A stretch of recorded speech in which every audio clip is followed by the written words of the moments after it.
Друзья, всем огромный привет из Мексики. Всем привет! Вы на канале Big Trip Vlog. В сегодняшнем выпуске мы вам покажем достопримечательности в разных районах Мехико.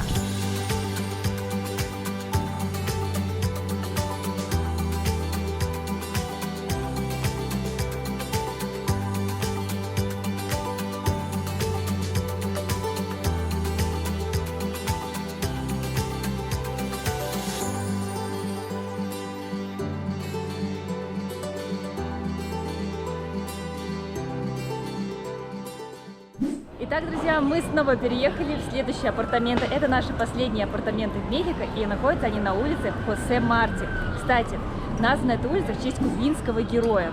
Дом расположен в красивом районе Кондеса, где очень много ресторанов, парков, кафе модных, магазинчиков.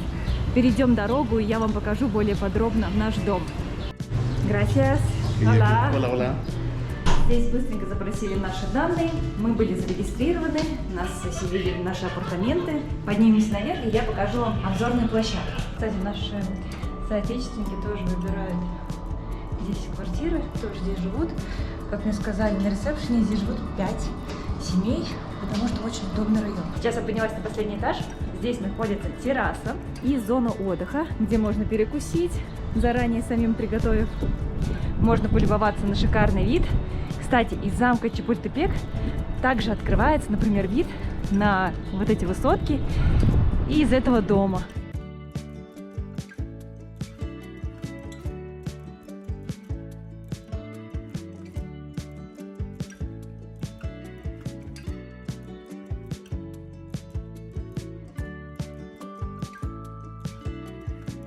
Спускаюсь вниз на 3-й этаж, там находятся наши апартаменты. Пройдем внутрь, небольшой коридор, оставляем нашу верхнюю одежду. Кирилл уже отдыхает на диванчике. Посмотрите, какая стильная у нас квартирка. Стену украшают актрисы на картинах. Это Мэрилин Монро, Одри Хепберн и Бриджит Бардо. Также, помимо этого, у нас здесь в гостиной находится большой телевизор, доступный и YouTube, и Netflix, и Disney. Поэтому это очень здорово. Я сама просыпаюсь с утра, включаю YouTube и делаю зарядку вместе со спортивными девушками. У нас отличный Wi-Fi. Монтируем сейчас видео, загружаем. Здесь у нас кухня, есть обеденный стол. Есть все необходимое для того, чтобы готовить. Плита, духовка, вся посуда. Здесь у нас вот, например, тарелочки находятся, микроволновая печь, кружки, бокалы. В общем, очень здорово. Я думаю, что несколько раз мы, наверное, поужинаем у нас в квартирке. В наших апартаментах 2 балкона. Здесь можно выйти. Здесь красиво поют птички, щебечут.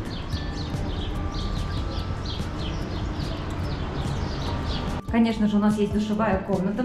Новейшая сантехника. Позаботьтесь и оставили нам здесь кондиционер, шампунь, гель для душа, зеркало. И здесь у нас раковина. Теперь пройдем в спальню. Тоже очень просторная комната, светлая. Здесь большая кровать, полотенце. Здесь мы оставили наши вещи, разложили.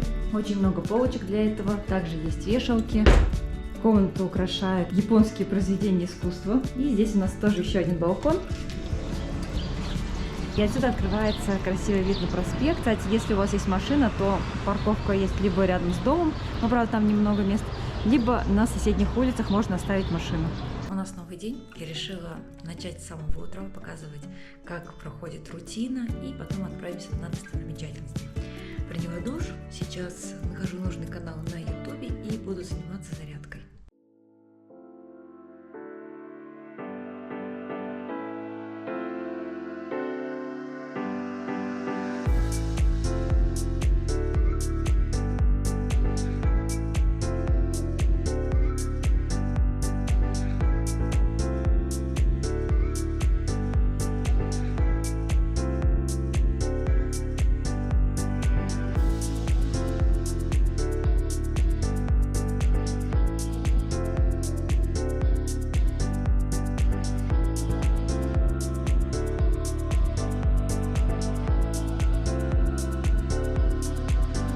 До того, как позанимаюсь спортом, сделала зарядку, приготовлю завтрак. Это будет у нас яблочная каша. Покупаем вот такие вот пакетики каш.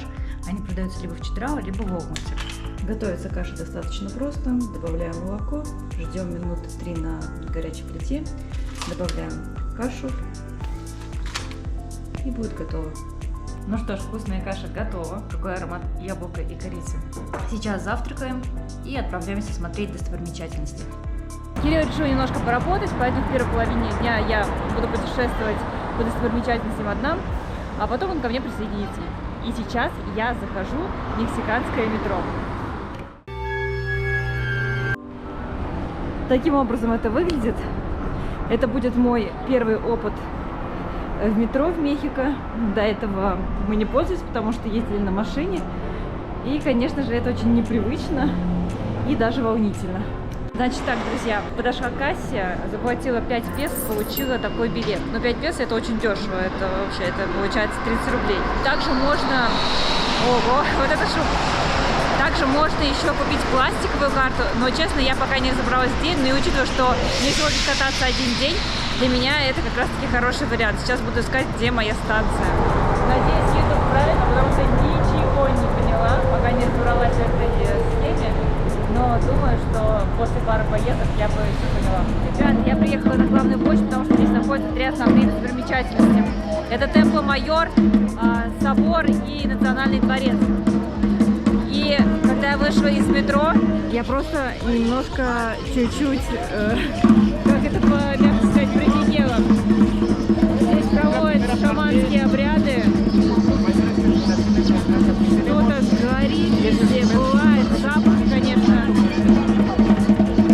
какой-то, как будто вот то ли карнавал, то ли что, я даже не знаю. Вот сегодня воскресенье, может быть, вообще тут всегда так.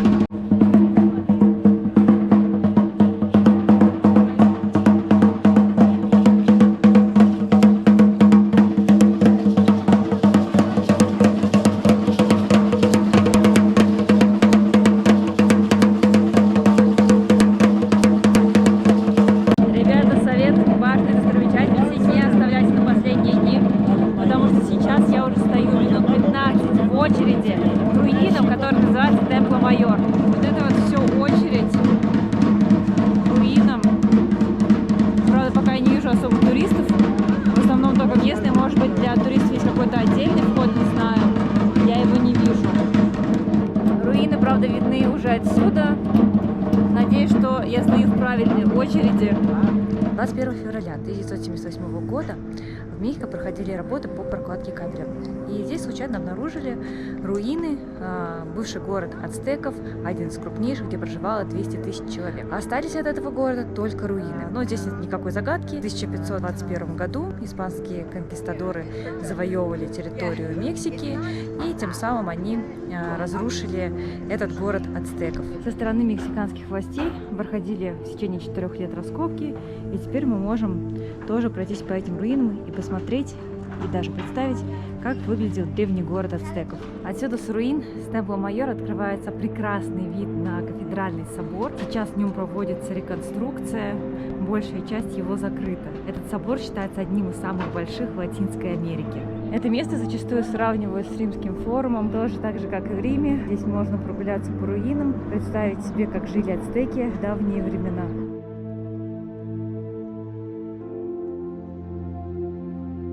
Входа в Темпло Майор 95 песо. И, кстати, я вам рекомендую не ходить сюда в воскресенье, потому что в воскресенье у мексиканцев бесплатный вход, поэтому здесь достаточно много людей. И придется постоять в очереди, как и мне, 40 минут. И еще один из интересных фактов, что в понедельник Темпло Майор также закрыт, поэтому, учитывая, что мы уезжаем во вторник, в понедельник будет Темпло Майор закрыт, поэтому мне оставалось только воскресенье, чтобы посетить эти руины. На территории Темпло Майор также есть музей, и первое, что вас встречает, это стена с большим количеством черепов. На территории этого разрушенного города было 2 храма, и один из них был посвящен богу воды, Тлалоку. Поэтому неудивительно, что здесь мы видим его фрески.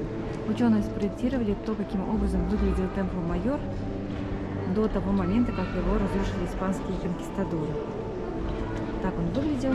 Здесь мы видим 2 храма, и говорят, что также у этих храмов были и религиозные жертвоприношения, поэтому зачастую в этом музее можно увидеть ножи, которым спарывали грудь и вытаскивали сердце у жертвы, чтобы сердце билось, так как считалось, что Богу требуется именно живое сердце.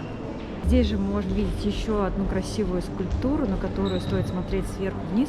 Это как раз-таки первый бог, которому был посвящен этот храм. И называется этот бог очень сложным именем Теночтитлан. Сложно выговорить. Также здесь можно увидеть старинные артефакты, найденные на территории руин. У ацтеков было множество богов. Так, например, выглядел бог смерти. А таким образом они представляли бога птицы. На каждом этаже расположена охрана, которая тщательно наблюдает за каждым туристом. Я постоянно боюсь, что ко мне подойдут и спросят мой билетик на камеру, который я не приобретала. Его необходимо дополнительно оплачивать за 50 песо. Пятый зал полностью посвящен богу воды Тлалоку. И в Мехико его особенно почитают, поэтому в этом же музее можно увидеть различные ракушки, найденные на территории всей Мексики. А таким видели этого бога.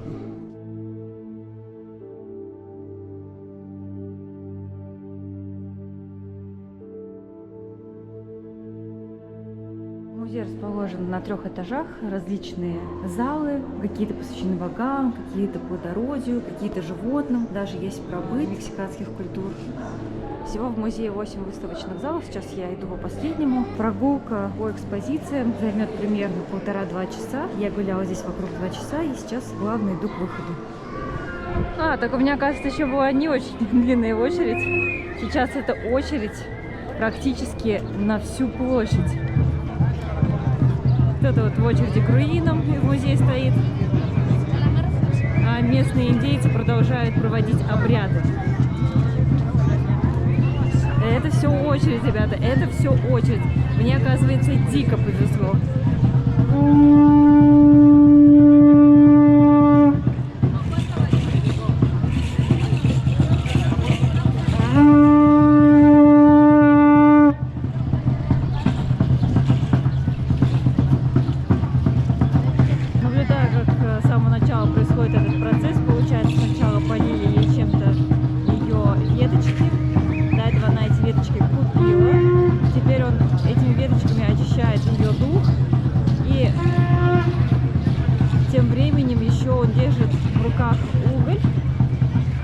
Которые очень сильно здесь пахнут. Последний этап этого процесса очистки — это когда берут большой рог из ракушки и начинают в него гудеть, изгоняя злых духов.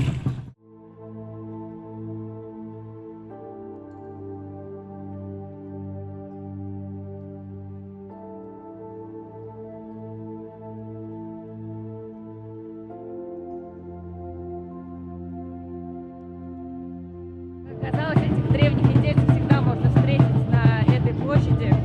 Называется это площадь Сокола, либо ее еще называют Главная площадь. Сейчас хочу дойти все-таки до собора, потому что говорят, что внутри он все-таки открыт, несмотря на то, что внешне сейчас проводится его реконструкция. Но представляете, как католическая религия здесь плавно пересекается с индейцами, которые здесь постоянно шумят. Надеюсь, что здесь можно будет насладиться хоть чуть-чуть тишиной. Положен собор, так же как и Темпло-Майор, на площади Сокола, либо ее еще называют Главной площадью, либо называют площадь Конституции. Это очень красивый архитектурный ансамбль, выполнен в стиле барокко и построен в 1573 году. Строили этот храм почти 300 лет. Считается одним из самых больших и древних в Латинской Америке.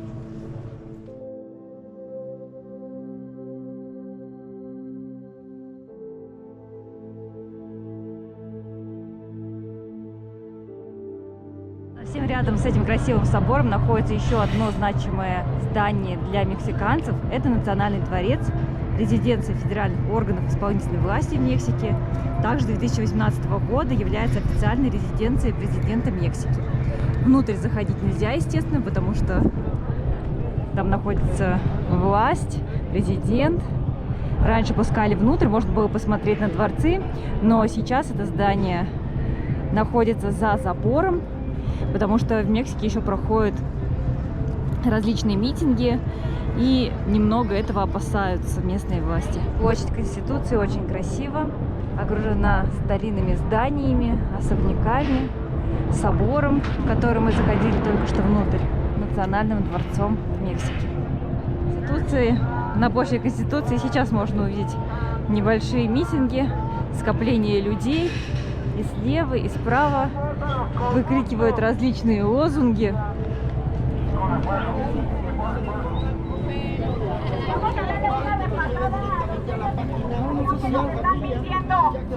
Los medios de comunicación estamos en temporada de elecciones y están los buitres carroñeros diciendo mentiras.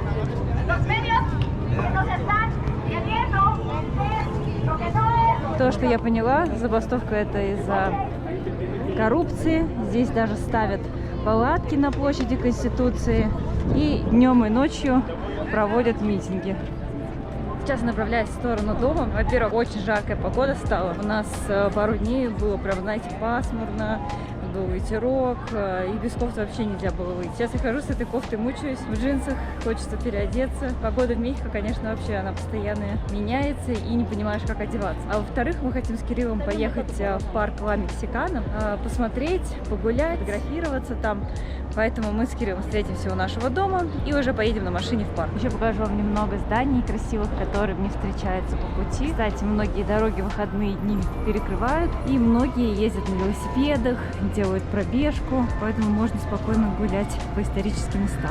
Я немножко прошлась пешком, где-то, наверное, полчаса, и оставшуюся часть пути я решила все-таки проехаться на метро.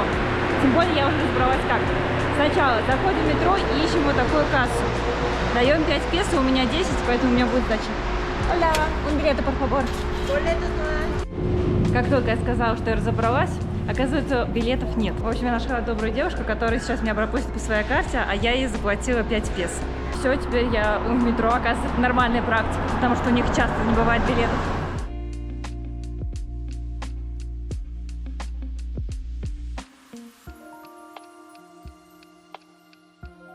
Метро, друзья. Система следующая. Либо вы можете купить билет с QR-кодом, с помощью которого потом вы сможете пройти через турникет в метро. Стоимость 5 песо. Либо можно купить пластиковую карточку и постоянно ее пополнять. Стоимость поездки одной я точно не знаю, но так понимаю, что примерно разницы нет, что бумажного билета, что на карточке. Стоимость карточки 15 песо. Но если вы всего лишь на несколько дней в Мехико, я не знаю, есть ли смысл ее приобретать, но в кассе бывает так, что не бывает вот этих вот бумажных билетов, как это было в моей ситуации. Но можно заплатить какому-нибудь человеку, у которого есть карта, а у мексиканцев у всех практически есть карта, и он вас пропустит. Я дошла до нашего дома, и сейчас мы с Кириллом отправимся в парк.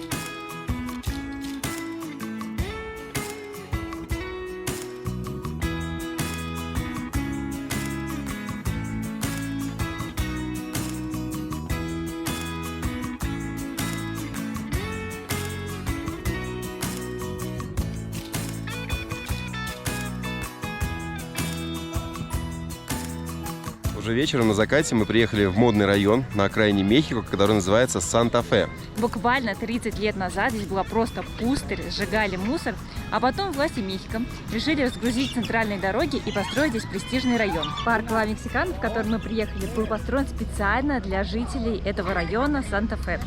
Здесь очень много зон для отдыха, где можно погулять с собаками, есть много кафешек, ресторанов, есть пруд, где просто можно посидеть, насладиться воздухом, видами красивыми.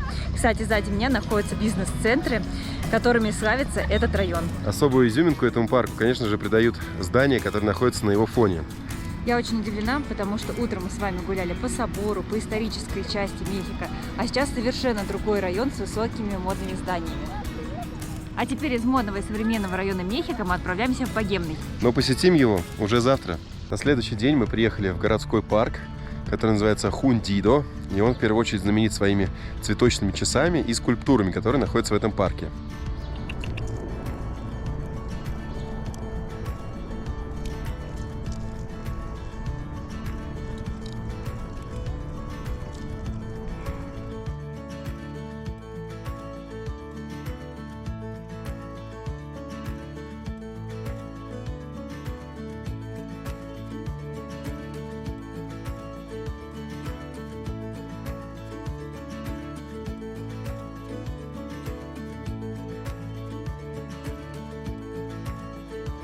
входа в парк Хундидо установлены колонны, которые были привезены из храма Чечен Итзы в штате Юкатан.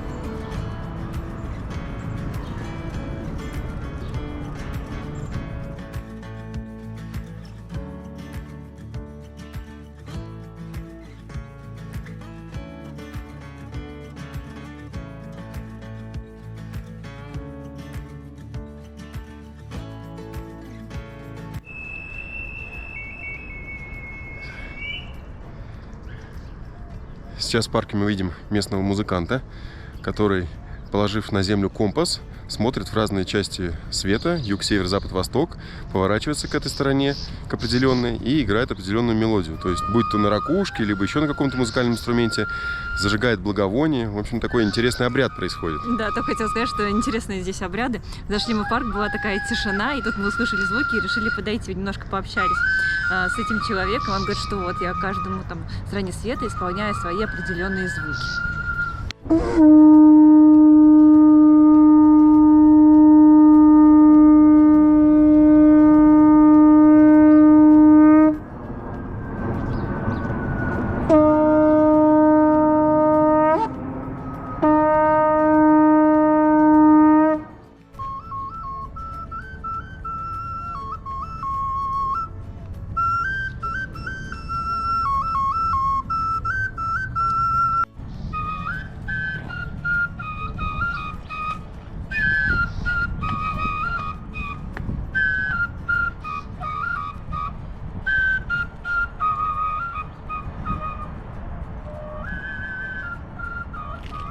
Обнаружили здесь карту этого парка. Оказывается, этот парк разделен на различные тропы. У каждой тропы есть название народа. Например, тропа Майя, тропа Альмека. Сейчас пройдем и посмотрим на скульптуры, которые находятся на этих дорожках.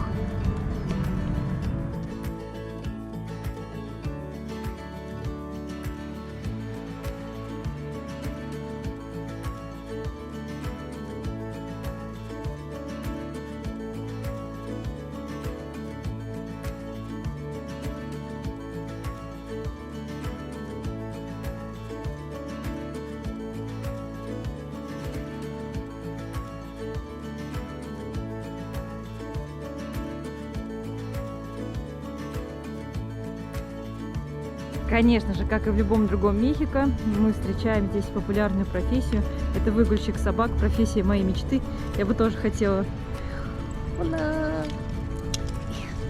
Я вот не понимаю, как столько собак уживаются друг с другом. Все они такие милые, дружелюбные. Также в этом парке мы увидели дерево желаний. Правда, сейчас это скорее забор желаний. Многие подходят, подвязывают ленточки и загадывают какое-либо желание.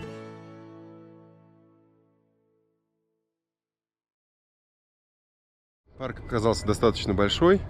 Мы здесь видим, многие люди гуляют с собаками, либо просто бегают, занимаются спортом. Очень ухоженная здесь территория. Также здесь есть еще и детские площадки, где могут поиграть дети. Да, ну и плюс беседки, где можно посидеть в тенечке. Очень тихое, уютное место. Мы приехали сейчас к знаменитому голубому дому, который принадлежал семье Фриды Кало. Она здесь родилась, она здесь умерла. И хочу вам показать один момент, из-за которого мы не попали внутрь этого дома-музея. Посмотрите, какая, во-первых, очередь, но это все люди с билетами. А билеты распроданы до 2 марта. Представляете, до 2 марта купить их вообще нельзя. То есть, чтобы попасть в этот музей, нужно сильно заранее покупать билет. Видите, сколько лет прошло с момента пика славы Фриды Кало, но каждый день здесь собираются туристы, чтобы посмотреть на ее дом. Здесь не такая большая коллекция картин, но здесь есть ее прах в скульптуре лягушки, лежит ее посмертная маска. То есть много всего интересного. Стоимость входа 250 песо и проводится небольшая экскурсия. Еще здесь практически не припарковаться. Кирилл хотел вот там припарковаться, когда мы думали, что мы пойдем в музей, но с него запросили 50 песо. Просто вот какой человек подошел и стал запрашивать. Вот здесь написано стоимость билета 250 песо с человека, в выходные дни 270. Кстати, девушка подошла, мне сказала, что до 2 марта недоступны билеты, а сейчас еще середина февраля. А здесь я вижу, что 27 февраля возможно купить билеты. Но в любом случае мы не попадаем, потому что сейчас 20 февраля. А я-то думала, мы погуляем по музею, я вам расскажу то, что я знаю о Фриде Кало. Я даже про нее целую книжку прочитала перед тем, как приехать в Мехико. Обидно, но что поделать, сами виноваты. Но скажу так, у меня на самом деле и онлайн покупка билетов тоже недоступна, поэтому пришлось бы искать какие-то, знаете, вот такие вот пути, чтобы все-таки приобрести билеты. Ну что ж, несмотря на это, я нашла здесь еще один красивый дом, где нарисована Фрида Кало. Хочу вам показать. Вот здесь очень красивый тоже синий дом с ее изображением. Кстати, Фрида Кало написала 145 картин, и из них большая часть была с ее автопортретом. Она больше всего любила рисовать саму себя. Какое-то время в ее доме проживал Троцкий. И по слухам, нет достоверной какой-то информации, но все об этом говорят, что у Фриды Кало были романтические отношения с Троцким, из-за чего были ссоры у Фриды Кало с ее мужем, потому что мужа это очень сильно задело. Вот. И у них случился раздор. И потом Троцкий, он, конечно же, съехал из их дома, но переехал в соседний дом. И сейчас мы пробуем посмотреть, возможно ли попасть в дом Троцкого. Скорее всего, тоже, наверное, там будет какая-то дикая очередь. Но, возможно, попадем. Здесь продается множество сувениров, связанных с Фридой Кало. Зарабатывают как могут. Здесь можно попить кокосики. А вот здесь вот проблема с парковкой везде.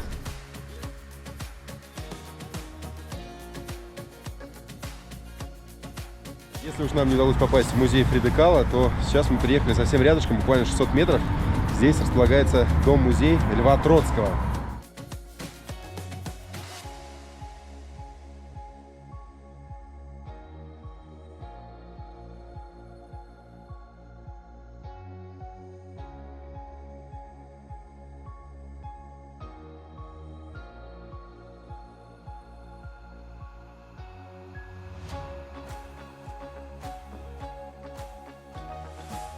Уже на входе очереди никакой нет в музей. Заплатили мы 70 песо с человека за вход, плюс 15 песо за камеру.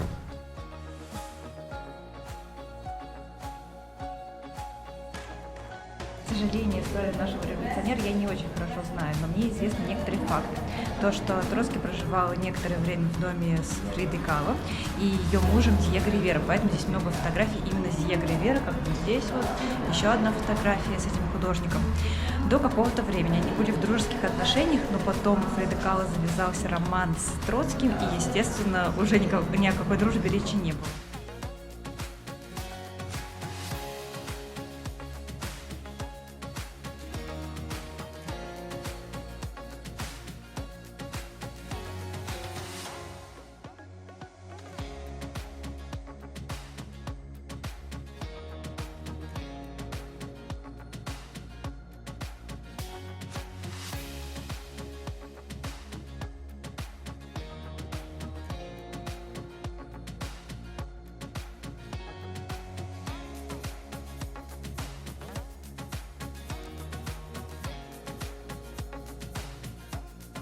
До этого мы видели небольшую музейную часть. Там описываются события с 1917 по 1991 год. Сейчас мы гуляем по саду, и совсем рядом находится дом Троцкого.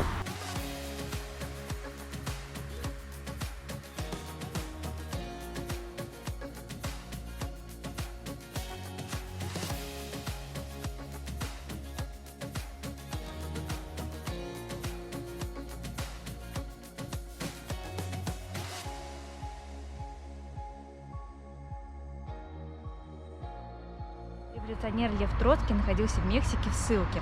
Он жил здесь с 1937 по 1940 год, пока его здесь не убили в этом доме.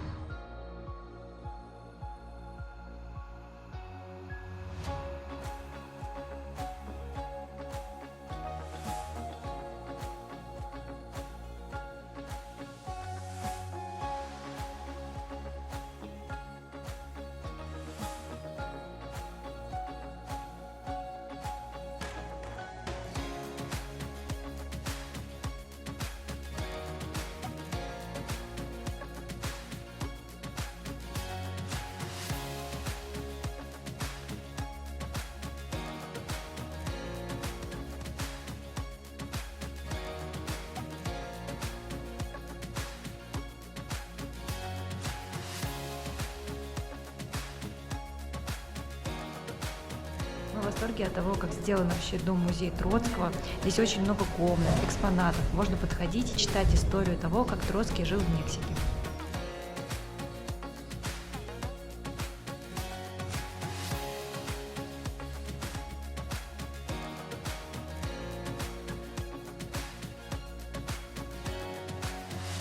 Также мы здесь можем видеть библиотеку Троцкого.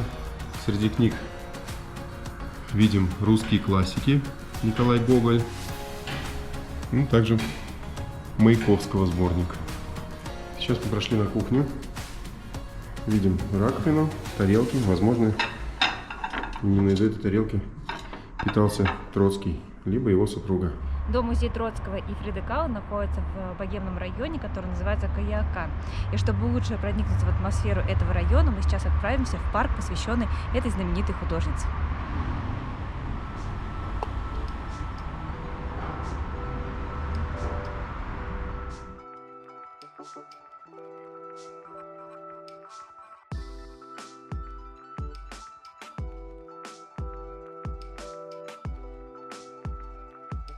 Также в районе Кайоакан располагается парк Фриды Кало.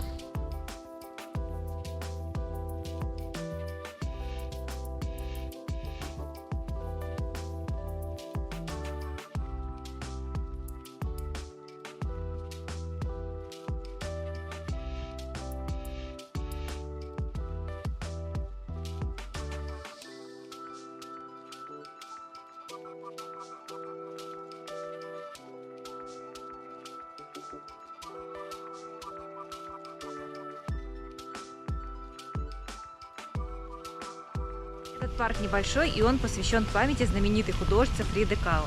Здесь есть ее две скульптуры. Одну мы уже с вами видели, которая на пирамиде, и вторая скульптура находится сзади меня вместе с ее мужем Диего Ривейра.